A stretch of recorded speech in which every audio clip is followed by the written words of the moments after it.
yo, this live gonna be different. I decided, since I get so many people watching when I do live over time, it don't be immediately, but as I keep talking, people come in, or if I don't even say nothing, I look over and suddenly they start coming in. It go from 1 to 20 something. Sometimes they get up to 50 people, and they come and they go. They come and they go. They come and they go. But I usually can hold 10 people's attention sometimes, depending on what I'm talking about. But you never know who's looking. You don't know what age range. You don't know what nothing. I just will say this is an adult conversation, as all my lives are. And my channel is, quite frankly, PG-13 and up. PG-13 to R even. Okay, we got some R-rated stuff here. You know, we go there sometimes. You know, language, sensual references. Okay, you know what I mean? Talking about relationship goals in the art life. That's one of my topics. You know what I'm saying? Sometimes I'm just outside and things happen. You know what I mean? Like today, ain't no telling what's about to happen out here with all these beautiful ladies in the town where I'm going.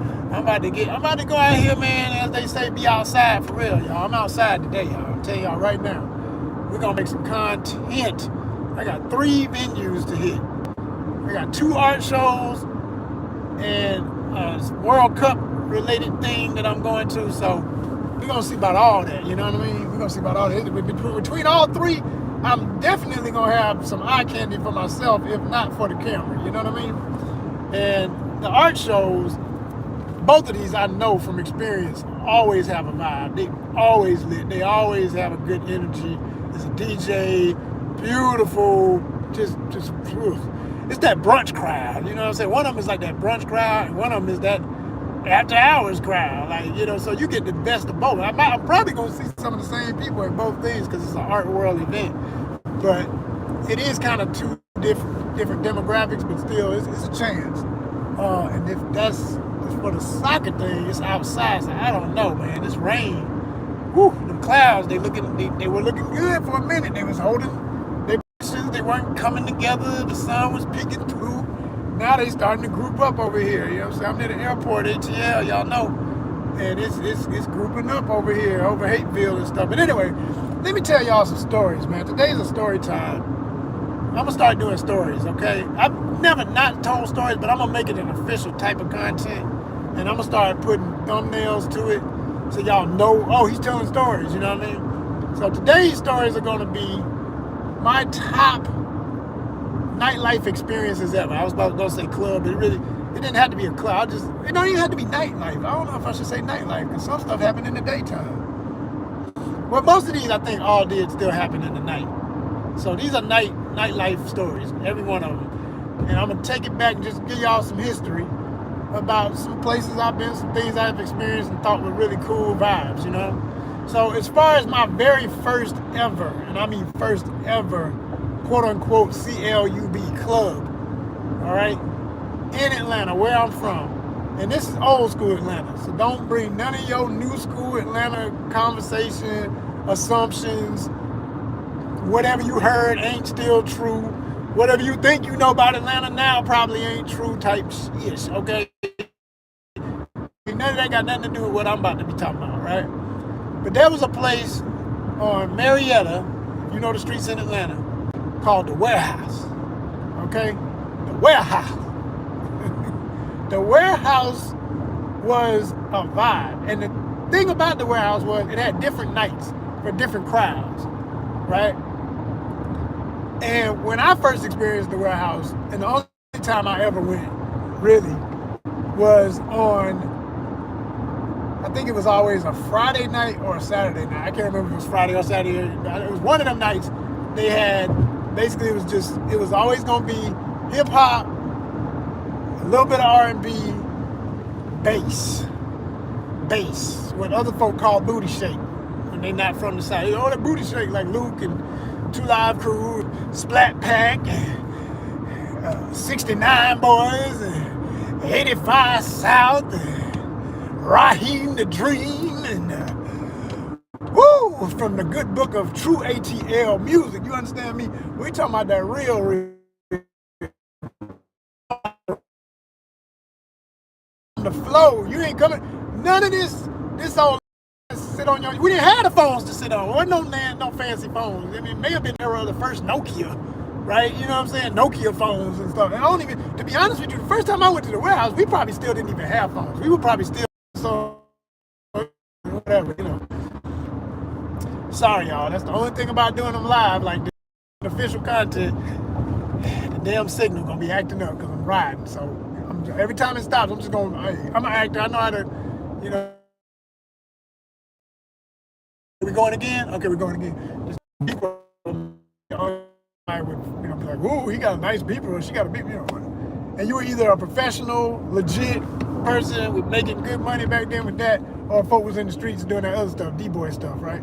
And D-boy meaning dope boy, you know what I mean? That was that other kind of stuff back then.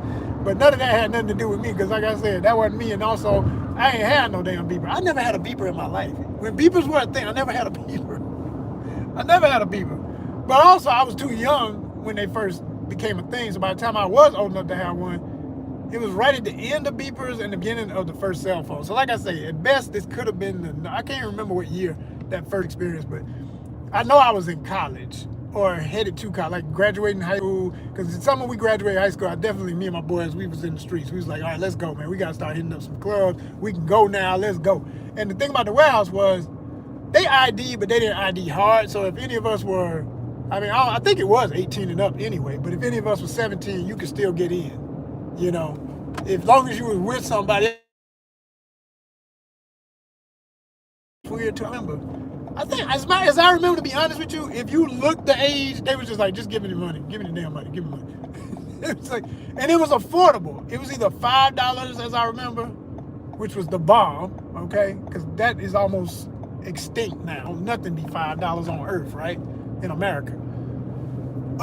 Or maybe 15 at max. But I don't remember that, because that would have been expensive to us. We would have been like, 15? We would have been shit. We would have been like, 15 what? You know, it was probably, I think it was 5. No more than ever 10, something like that. Right? So the warehouse was the ish. Now, to describe it, when you walk in and it was 2 stories. It had an upstairs and a downstairs.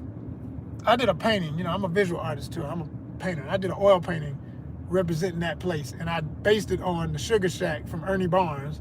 If you know Good Times, the show Good Times, and at the very end, that famous painting, that's Ernie Barnes. So I did my homage to Ernie Barnes and called it The Warehouse, and it represented me, my boys, and what the crowd was in Atlanta. My cousin has that painting. Shout out to my cousin Wendy. She's going to be very rich one day because of that painting. She's already rich because she has it. But anyway, yeah, the warehouse. And so, you know, it was the kind of spot, like, they knew that there were people from other cities coming into Atlanta. And I don't even think whoever owned it or ran it that night, because I think there was different groups that would rent it per night. And they weren't the landlords or anything. They would just, you know, do events there and stuff. I think, I'm not sure. And like a lot of night spots that may cater to black folk, I don't remember black folk being in charge. There could have been some black bouncers, but I think the folk who actually owned it or was who was collecting the money is vague in my mind, but I don't remember them being black. You know, it's just to give more history to the story. But like I said, I ain't gonna verify that because I can't validate it, because this is all off of 50-year-old memories, okay? But I do remember, I can still feel walking into that place. It was dark, so you got the real club vibe of a dark club, you know what I'm saying? To quote Black Sheep, you know, strobe light honeys was on the prowl. You know what a strobe light honey is? That means, you know, strobe light is that light that be bouncing all around and flickering in the club. Sometimes that's the only light you got. And you see that light on somebody, you think, damn, she fine as hell. Oh my gosh. Oh, snap, let me get up on it. You get up close to it, she turn around and it's like, oh, never mind.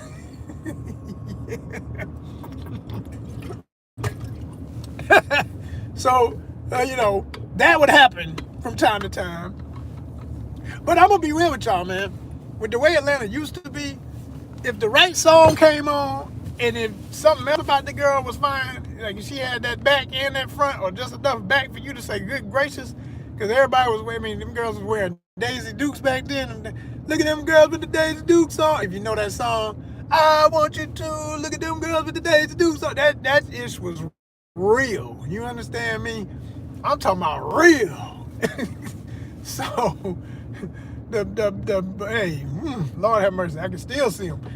jeans cut off every which way, and the little tight, colorful short shorts, you know what I'm saying? And wear some little cute top, whatever, and have on some footy socks with some Tretorns or some what else was popping? Tretorns. These are shoes, by the way, Tretorns. See, I got 2 thumbs up. Somebody up here old school, they know what the hell I'm talking about. Somebody up in here know what the hell I'm talking about. Melly Jellies, she might know what I'm talking about. She might be from that era, you know what I'm saying? She may have been out there on the floor like that. Where you from, Melly? Talk to me.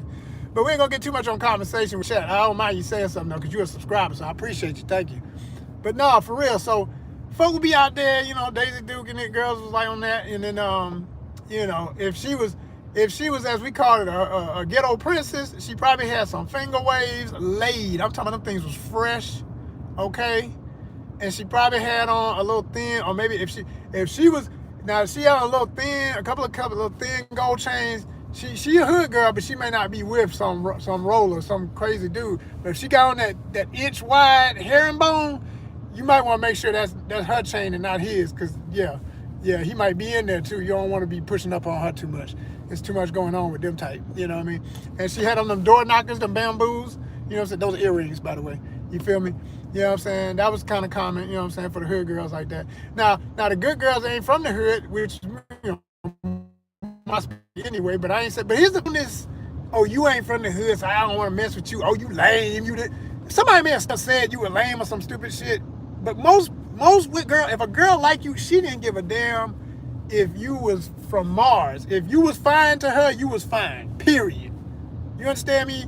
These kids now, how I hear y'all talking in videos, I'm like, man, this is a strange universe. I'm so glad I didn't grow up in this crazy. You lose your damn mind. You couldn't approach nobody. Everything you do is measured and calculated. And did you hit them on the text first? Did you do this? Did you wait 5 minutes? Did you second?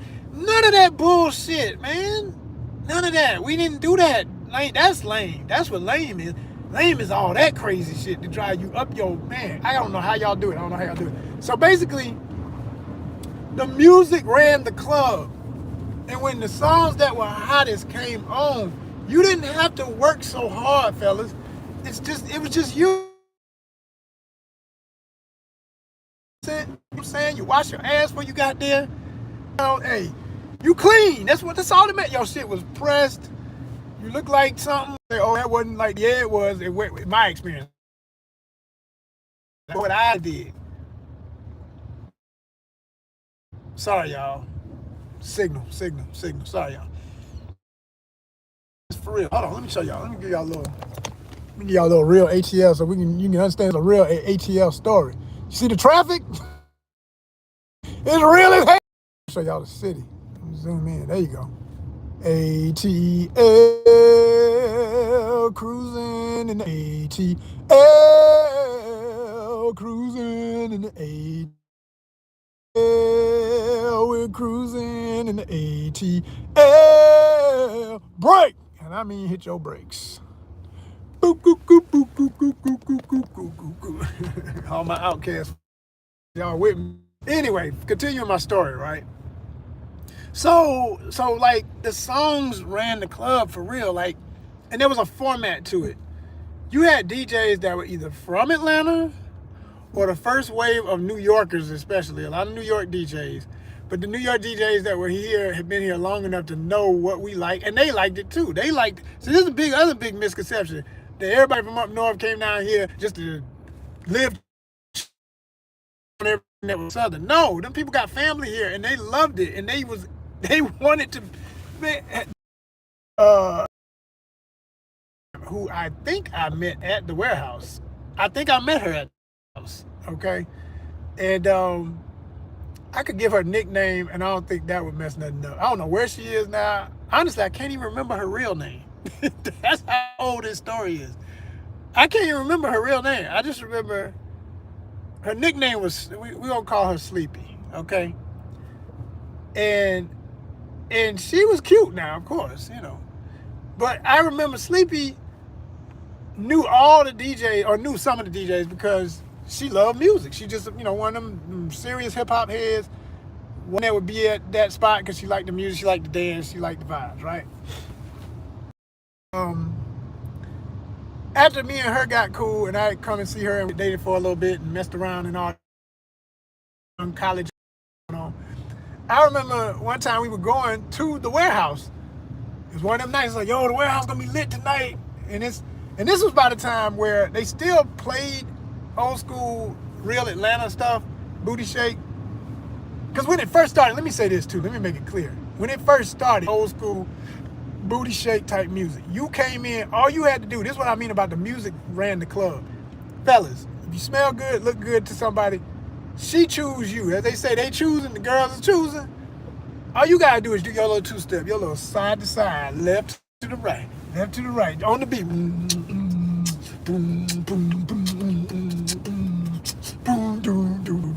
Now you ain't gotta yeek it up even. If you don't know all the yeek dances, to this day I don't know how to do all the official yeek dances, but I know what comes next when I'm watching something and does something to register what a yeek is when you hear yeek.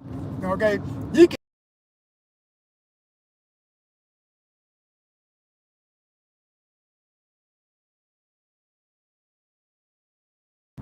Back to my story, okay? I'll let the signal come in, get it right.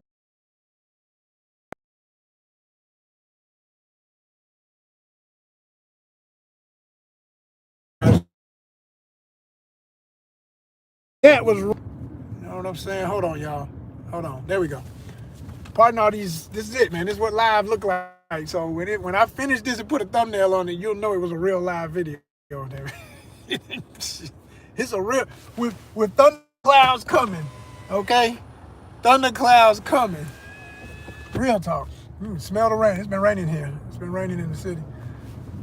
But no, it was a vibe, man, where like when that music, that bass music was just like nothing else, and forever and a day it will be and still is. And it was good party music. Yeah, it was ratchet in its own right. It absolutely was. And could be lewd and crude and all that, but the music was so loud, the bass was so strong. Half the time, you ain't even had to pay attention to the lyrics, and most of the girls didn't either. I mean, from the hood girls to the good girls, they all hit the flow when that certain booty shake hit, man. That bass song come on, you didn't have to do nothing, just be like,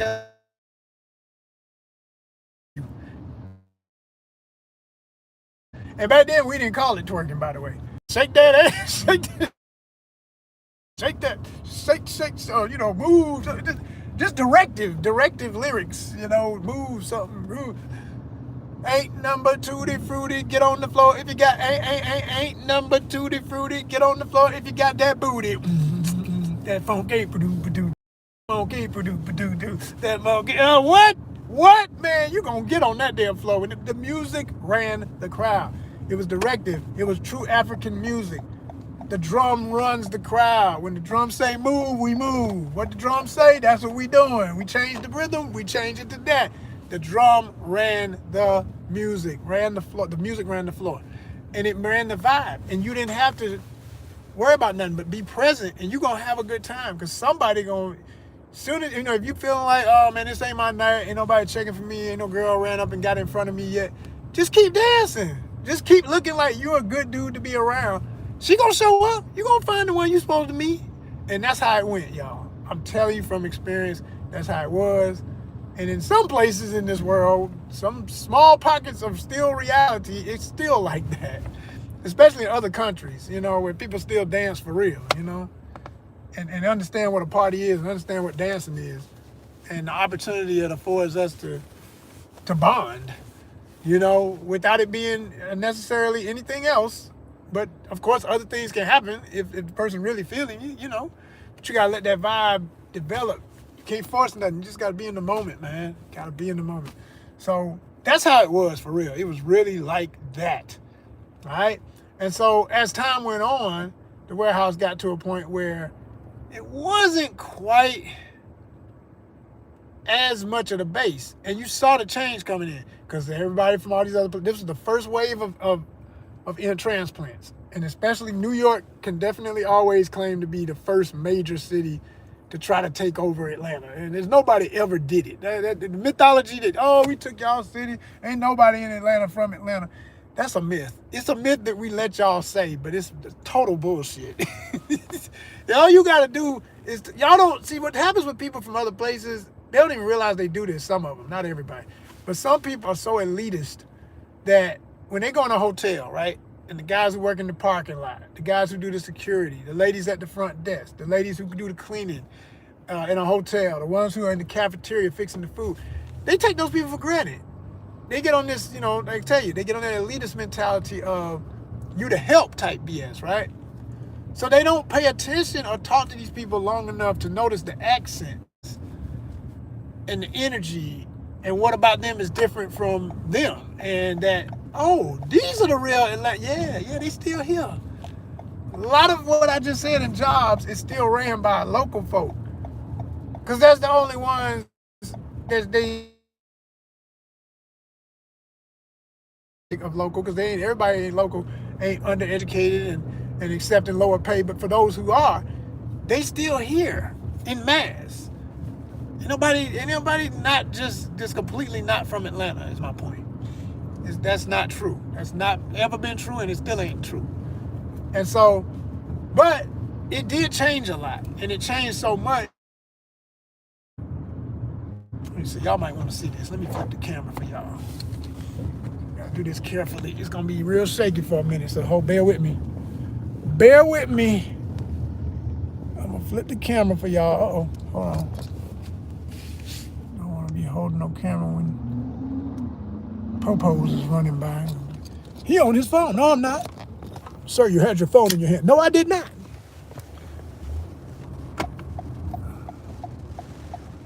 Damn, it's raining like a mug, y'all. I knew it was gonna rain, but I didn't think it was gonna hit before I got out the car. But it's hidden, y'all. It's hidden.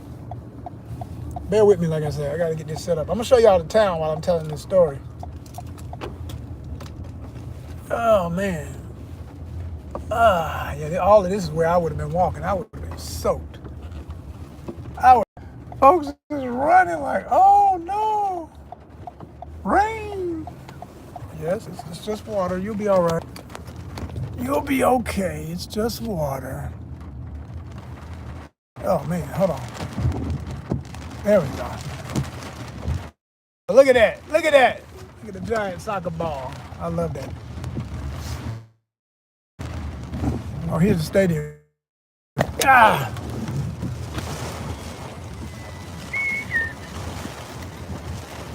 For real. Ah, dang.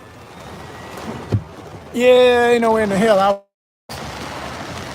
oh my God. I might have to sit in the car and wait just to go in the I'm gonna go to. Sheesh, Louise.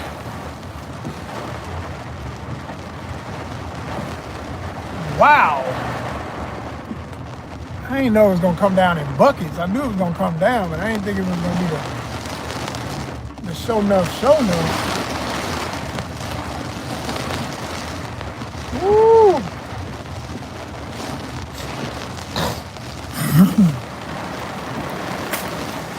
Oh my gosh. Oh my gosh. Yeah, I'm not going to the park. That's a given. I just knew. I said, I had got my pass because you had to sign up for a pass and everything.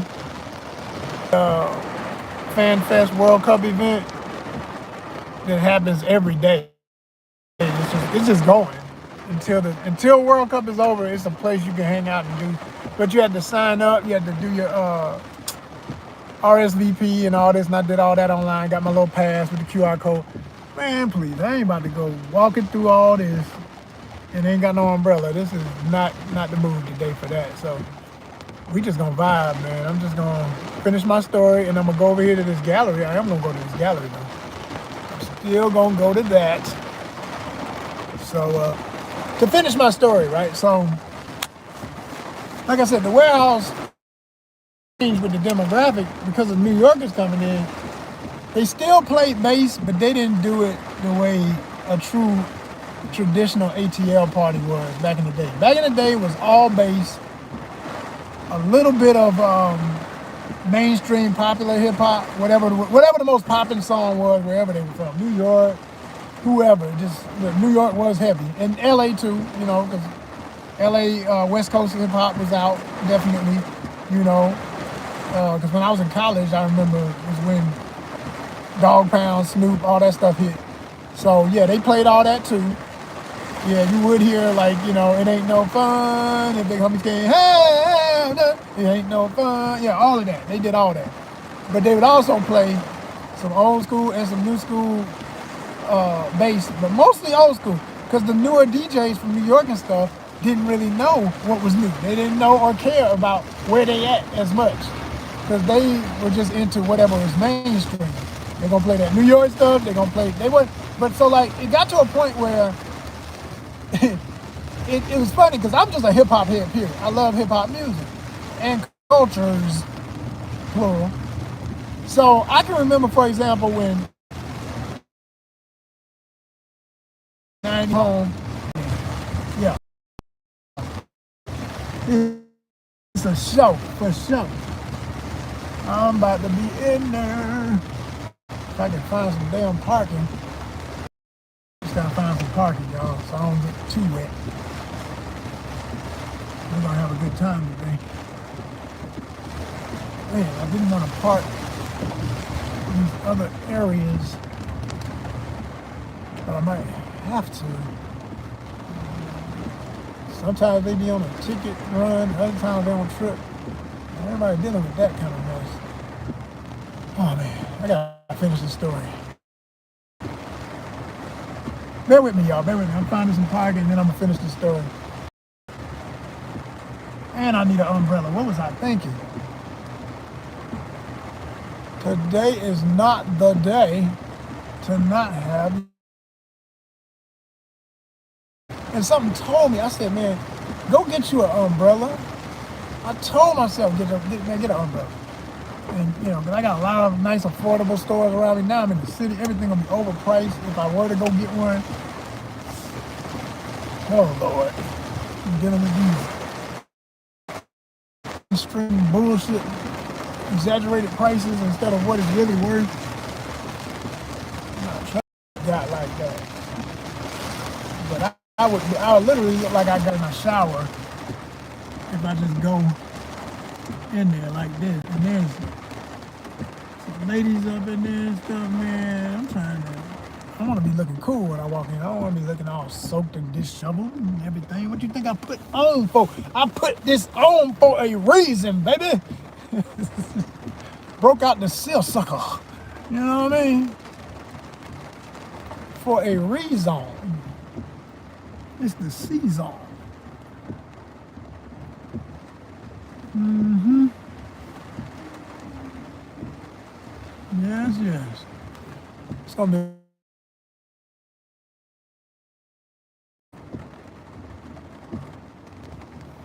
Okay, the rain trying to die down a little bit. That's good. I might actually be able to run and not get but a couple of drip drops on me instead of a. Damn, you got dumped. Like you got dumped. Oh man. Somebody found a good spot. Shit.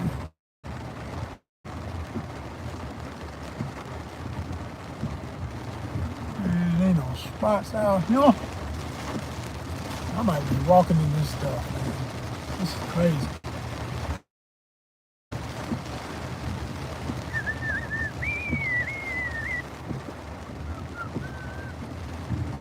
Woo. Only thing about it, boy, if you make a decision to do one of these type things, you gotta have all your equipment. I was a little bit underprepared. Let me go on and finish my story while I'm looking, because at this point, it's gonna be what it's gonna be. If I gotta keep looping the block, I got 2 hours, so I ain't worried about when it ends. I got to get up in there and enjoy myself. And it will be a vibe when I arrive, because I am the vibe. You know what I'm saying? I make it what it's here to do, baby. It was a signal. Come on, timer. There it is. We rolling. Rolling. Whatever you do in Atlanta is still going to be Atlanta, because you in Atlanta. So it's just got its own energy. And so even when people think they just doing so much here, being from everywhere else, this is not wherever you from. It will never be that. Nothing you ever do is gonna suddenly make it feel like that. I mean, I don't care how much or your stuff you bring with you and talk your talk and eat your food and that, you just doing it. You still doing it on somebody else's turf. That's all I'm saying. You know, and there's still love to all the culture that you bring to my city. I love that it flavors my town with a lot of variety that we have now. I love that about my city. But acknowledge the core. So the music started changing, like I said, and it got to the point where they barely even play. Not wanting to go on. You didn't dance. I mean, I may have liked the music, but it was Ride and Mad Dog music. I mean, you can't dance to all this killer, crazy, life is tough and rough, you know, LA, West Coast type shit, or gangsta South type stuff, because everybody's stuff started to flip at that time. Like what was popular, and what was most popular was gangster rap on the West Coast, especially, and the effects of that even on New York hip hop, you know, because New York was still popping, but it was more regional in terms of what was popping. And like I say, a lot of these people from New York, so yeah, they playing Black Moon, which I love, but Black Moon party music. it's mope around with your Timbs on, dap up your boys, type shit. I mean, it's not a jam like that. It's not, you know, don't front. You know, I got your open kid. It's the original. The original style. You maybe do a few moves. You can even, but it's a different type of dance. It ain't a get up on a girl and grind dance. It ain't the one for that. It ain't the music for that. So the vibe completely changed. And quite frankly, what I'm describing was the beginning of the end of parties and clubs. This is when it all started. This is when that all started. And it was still, like I say, still dancing, but it's the type of dancing. It didn't go with having a good time. It was like, I remember the first time, and again, all this is stuff I love, but for different reasons, different environment. I go out to party, man, I'm here to party. I ain't here to, I ain't come out here to, you know, I'm not a break dancer, but I like break dance. You understand? So I'm not here to battle with whoever else's crew in the house. We're gonna get in the middle of the floor, and it's gonna be all this rough, crazy stuff that they used to do when J. Rue the Damager came out. Shout out to J. Rue, legend forever. Love J. Rue. Love J. Rue the Damager. But J. Rue had that boom, boom, boom, boom, boom, boom, boom, boom, boom, boom, boom, boom, boom, boom. You on the front, what? Jump up and get up. And this is literally what just saying is the tempo of it. It's doom, boom, doom, boom, boom, boom, boom. It echoes. It's cool as hell. It's definitely something you can dance to, but it's for flexing as a B-boy or a B-girl. It's for competitive crew dancing. It's for watch me do. I mean, people was doing what they call suicides back then. They would just flip over and fall out on the floor. Cat would be doing all this real ill, weird, what would I call it, miming type movement. I don't even know the names of these dances, but they came from New York and other places up north. And it was like, it was very creepy. And the first time they did that in the warehouse, I can remember the whole club, except for the ones who knew it from up north, went to the middle of the floor and were doing it. And everybody else was just watching the spectacle like, okay, this is weird. I mean, it's interesting, but it's weird as fuck. What are they doing? Why are they moving all boom, doom, doom, doom, goo, goo? Like they doing basically slow motion capoeira. And I respect, again, all this is cool when it's that slow and it's the creepy version of it, and then you blend in all this other stuff, this roughneck, slight motherfucker, throw them in a gutter if they test type shit. It's not, hey girl, rock that tootie booty, get that ass on me with that booty. And that's what I came here for, damn it. I ain't come up in here for all that rough shit. I came up here, where the girls at? Then they scaring the girls away. So now there ain't even as many girls in the crowd. So you're like, oh no, this is really not good. And the final tombstone for that, as example, and that was hilarious. This is a perfect place to end this whole story about how it was and what became my last days of going to the warehouse. It may have been the last thing I ever did at the warehouse, actually. There was two things that were the last thing. I don't remember which came first. One was I went to see Black Sheep, New York, all right? Black Sheep is a legendary, shout out to Drez, shout out to, this is his name, this is getting the name I'm about to say, the Sugar Dick Daddy, Mr. Long. Okay, that's what he called himself. Okay, pause. But shit. But man, that's classic, man. Like I told y'all at the beginning of this, I said, hey, that's who created Strobe Light Honey and all that. So they had some party jams, that's who gave you If My Train Runs Off the Track, pick it up, pick it up, pick it up, back on the scene, crispy and clean, what, I mean, oh my gosh, all that. So that was a good time. But I'll never forget during that concert, I was at the front. Me and my boy, we pushed to the very front. We was all up at the front of it. And, damn, you can't park none of this.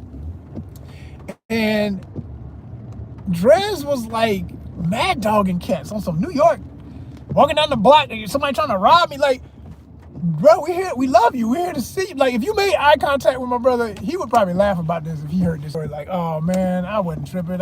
He may have been high. I mean, I know he smoked weed. He may have been a little paranoid. They say it makes you paranoid. I don't know. I don't smoke.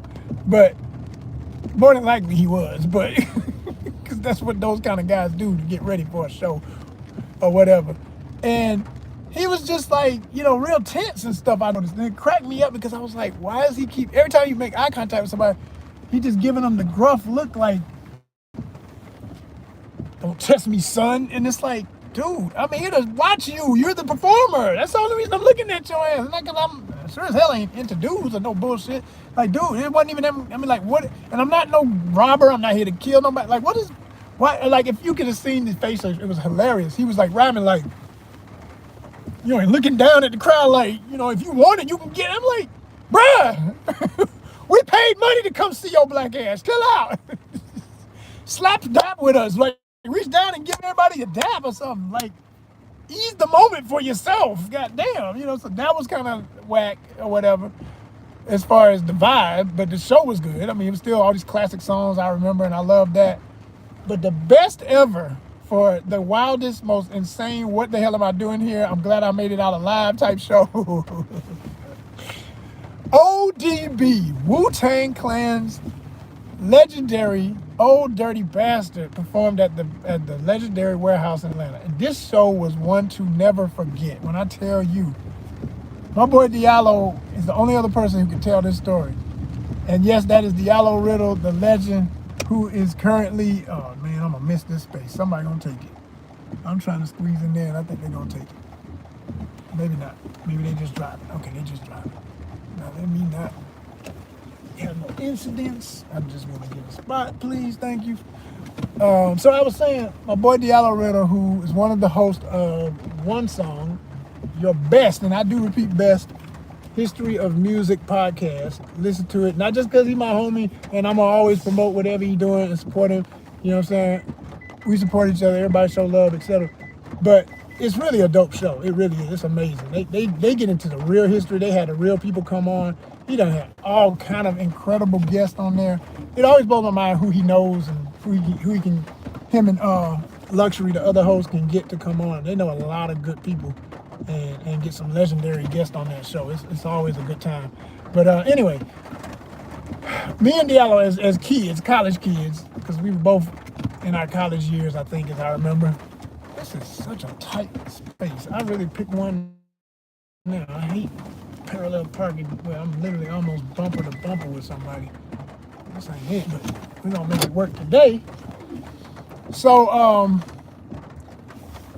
ODB was in concert at the Warehouse. This dude showed up late. First of all, he didn't even show up first. His brothers or cousin, I know one of them was his brother and maybe the other one was a cousin. I think they were both his brothers. I can't remember. And I didn't know who they were. No, I don't think half the crowd really knew who they were, even though everybody was fronting like, well, maybe they did because they were New Yorkers. When I say the crowd was New Yorkers, it was nothing. It looked like a damn Wu-Tang video shoot. Like everybody was in fatigues, Carhartt, nothing but camo, brown, black, greens, the military combat, timmed up, nothing but Timberlands, bandanas. It was a freaking New York gang fucking assembly. This goddamn concert looked like. It looked like nothing. If you weren't from Brooklyn, you were sure as hell trying to look like, I'm from motherfucking Brooklyn, bitches. I'm from motherfucking Brooklyn. Yo, what? Yo, That's how it looked up in there. And I distinctly remember, for some reason, when me and my boy decided we wanted to be close to the stage. Why did we always want to get next to the stage? The biggest dudes in the freaking crowd, which makes no sense, now you're 6'5", man. Can't nobody see around your big, wide, 200, 300 pound. I mean, there was a bunch of, like, literally bouncer-looking dudes with fatigues on up in there. And we were sandwiched between a few of them, to where it was all cool when everybody was just kind of mingling, talking with each other before the show started. And then when his brothers hit the stage, it was like everybody pressed in, like, oh, yo, you know what I'm saying? And you was literally like, whether you wanted to be or not, you had to be, you had to just move with the momentum of the bodies moving forward to that stage. It's crazy shit. And it got packed. It was only on the bottom floor, as I remember. I don't think they had enough people to fill up the top, but it was all of the bottom. So it was enough people in that mug. It was deep. It was deep. It was at least 100. At least 100. Because it wasn't the biggest club. It's not a huge club. That's the other thing that's scary about this, right? And there's one way in, one way out, by the way. That's going to be important to the end of the story. One way in, one way out. If there is a back door, you don't know where it is. You just a guest here. There was some kind of back something, but matter of fact, no, it must have not been, because he didn't go out that way. Like I said, one way in, one way out. Shit was crazy. So we pressed up all against everybody. The show started. The brothers were rapping. No thing they were doing or saying made any sense. They were drunk out of their mind. They were drinking 40s, and they were drooling them on the stage. I remember this shit. They was literally like, yo, you know what I'm saying?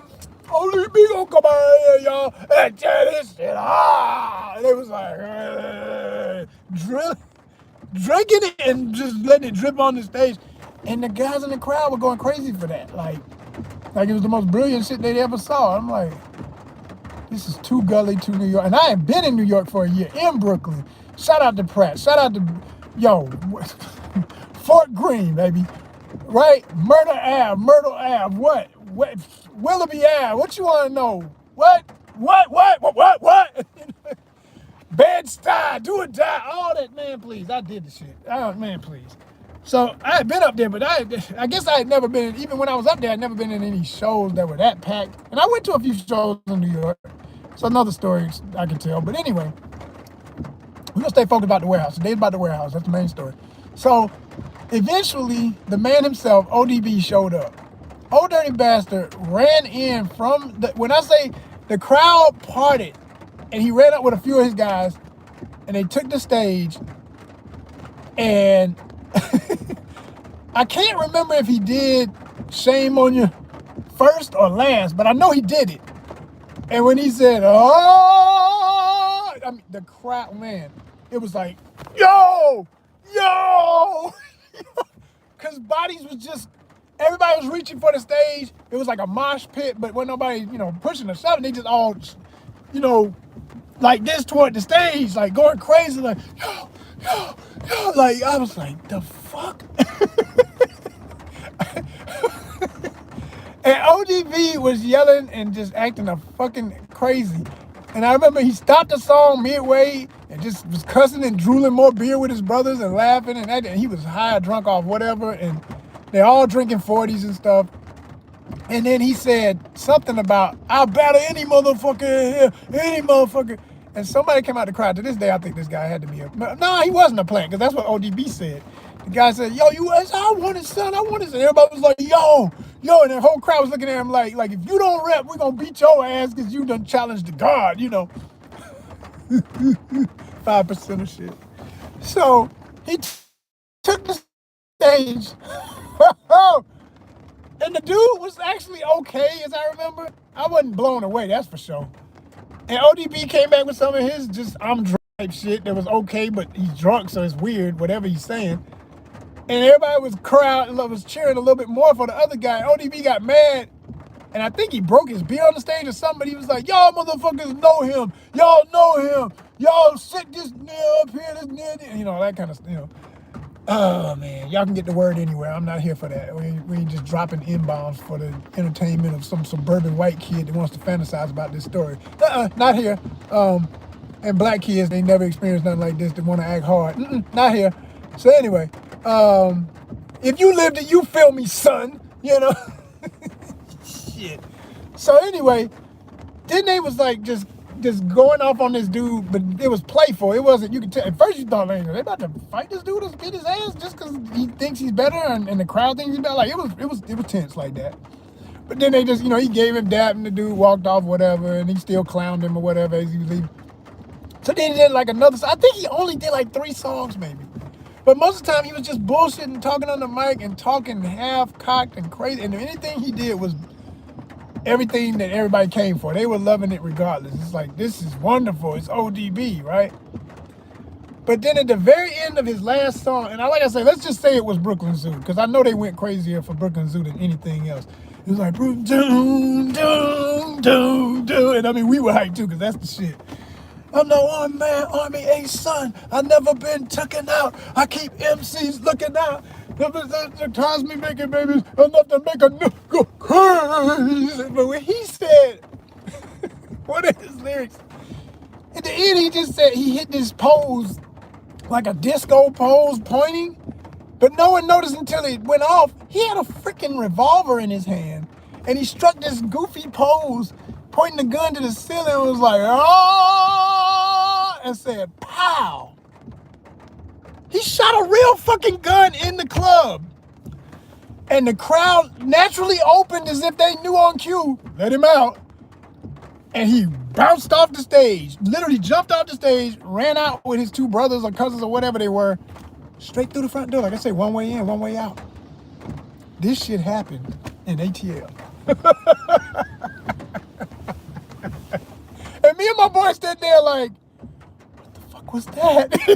Like, you feel like you weren't high, but you had to be high because you're in a dream in your own body and it's a nightmare, but somehow it's fun because you lived through it. The Warehouse, people. I give you The Warehouse. If you enjoyed this story in this live, make sure you blow it the hell up in the comments and I will continue these types of stories. I got 1 million. And at my age, I promise you, they'll all be very entertaining. So if you like good stories, y'all got to blow up the comments, though. Y'all got to let me know. It can't be no little 1 or 2. I got 3 thumbs up. I'm talking about I need to see 100 thumbs up. I need to see people blowing it up. Don't worry. I'm going to put a thumbnail on it so you'll know what this is about. You can't miss it. You'll come back for it, all right? Peace, y'all.